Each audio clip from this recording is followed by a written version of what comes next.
The United States on Thursday placed punishing economic sanctions on 17 Saudis allegedly involved in the murder of journalist Jamal Khashoggi, including top aides of Crown Prince Mohammed bin Salman.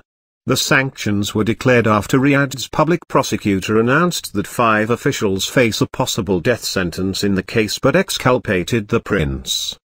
The Saudi officials we are sanctioning were involved in the abhorrent killing of Jamal Khashoggi. These individuals who targeted and brutally killed a journalist who resided and worked in the United States must face consequences for their actions, said Treasury Secretary Steven Mnuchin. The sanctions came amid widespread anger among Saudi allies over the killing and dismemberment of Khashoggi on October 2 in the Saudi consulate in Istanbul, Turkey.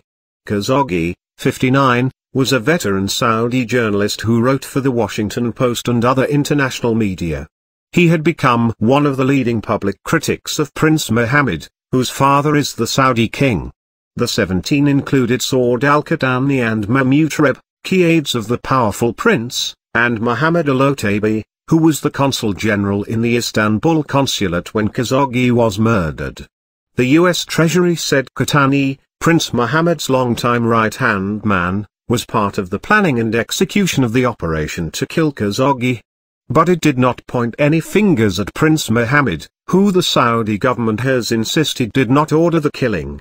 The sanctions, which fall under the U.S. Global Magnitsky Human Rights Accountability Act, freeze any assets those blacklisted have under U.S. jurisdiction, and forbid Americans and U.S. companies from doing business with them.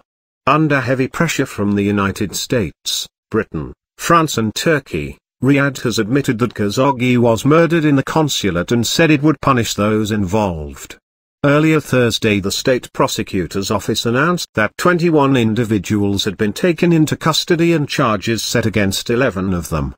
5 of them face possible execution for the murder, according to the prosecutor. Mnuchin said Washington would persist in pressuring Riyadh for justice in the case.